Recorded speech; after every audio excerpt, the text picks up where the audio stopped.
Letter 1 to Miss Sassville, England.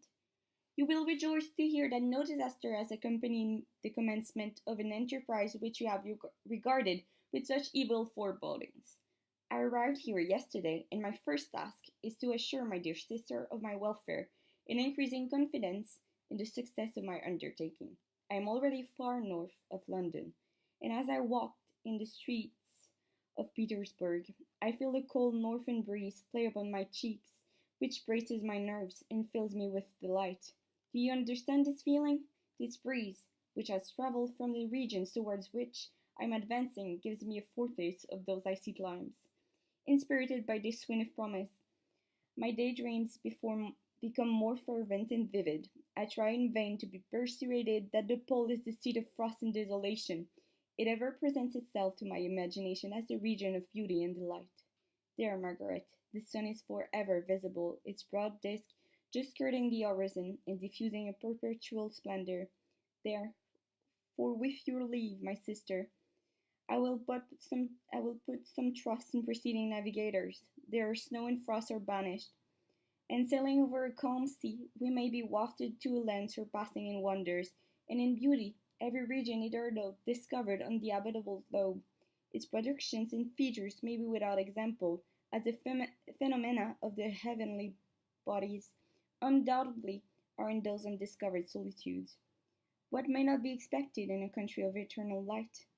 I may there discover the wondrous power which attracts the needle, and may regulate a thousand celestial observations that require only this voyage to render their seeming eccentricities consistent for ever. I shall satiate my ardent curiosity with the sight of a part of the world never before visited, and may tread a land never before imprinted by the foot of man. These are my enticements, and they are sufficient to conquer all fear of danger nor death, and to induce me to commence this laborious voyage with the joy of a child feels when he embarks in a little boat, with his holiday mates on an expedition of discovery up his native river. But supposing all these conjectures to be false, you cannot contest the inestimable benefit which I shall confer on all mankind to the last generation, by discovering a passage near the pole to those countries, to reach which at present so many months are requisite, or by ascertaining the secret of the magnet, which, if at all possible, can only be effected by an undertaking such as mine. These reflections have dispelled the agitation with which I began my letter, and I feel my heart glow with an enthusiasm which elevates me to heaven. For nothing contributes so much to tranquilize the mind as a steady purpose, a point on which the soul may fix its intellectual eye. This expedition has been the favorite dream of my early years. I have read with ardor the accounts of the various voyages which have been made in the prospect of arriving at the North Pacific Ocean through the seas which surround the pole. You may remember that a history of all the voyages made for purposes of discovery composed of the whole of our good Uncle Thomas' library.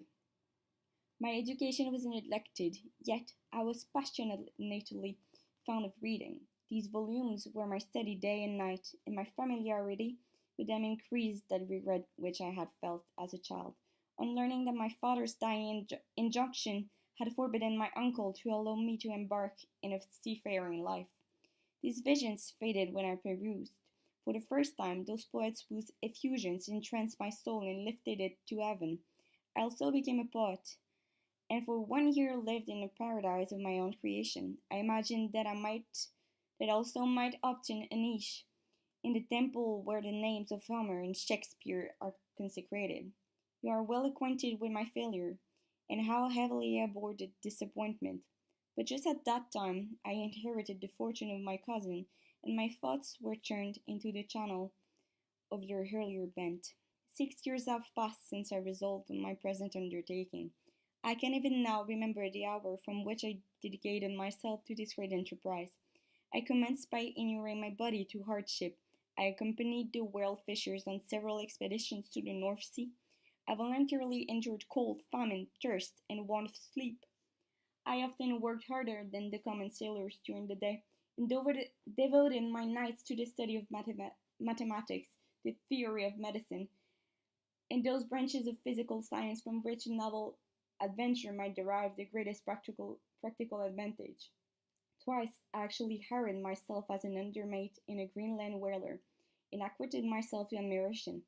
I must own I felt a little proud when my captain offered me the second dignity in the vessel and entreated me to remain with the greatest earnestness.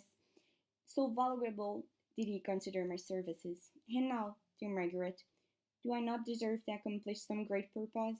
My life might have been passed in ease and luxury, but I preferred glory to every enticement that wealth placed in my path. Oh, that some encouraging voice would answer in the affirmative. My courage and my resolution is firm, but my hopes fluctuate and my spirits are often depressed. I am about to proceed on a long and difficult voyage, the emergencies of which will demand all my fortitude. I am required not only to raise the spirits of others, but sometimes to sustain my own when there's a failing. This is the most favorable period for traveling in Russia. They fly quickly over the snow in their sledges. The motion is pleasant, and in my opinion, far more agreeable than that of an English stage coach. The cold is not excessive if you are wrapped in furs, a dress which I have already adopted. For there is a great difference between walking the deck and remaining seated motionless for hours, when no exercise prevents the blood from actually freezing in your veins. I have no ambition to lose my life on the post road between St. Petersburg and Archangel. I shall depart for the latter town in a fortnight or 3 weeks, and my intention is to hire a ship there, which can easily be done by paying the insurance for the owner, and to engage as many sailors as I think necessary among those who are accustomed to do whale fishing. I do not intend to sail until the month of June, and when shall I return? Ah, dear sister, how can I answer this question? If I succeed, many, many months, perhaps years, will pass before you and I may meet. If I fail, you will see me again soon, or never. Farewell, my dear excellent Margaret. Heaven shower down blessings on you, and save me, that I may again and again testify my gratitude for all your love and kindness. Your affectionate brother, R. Walton.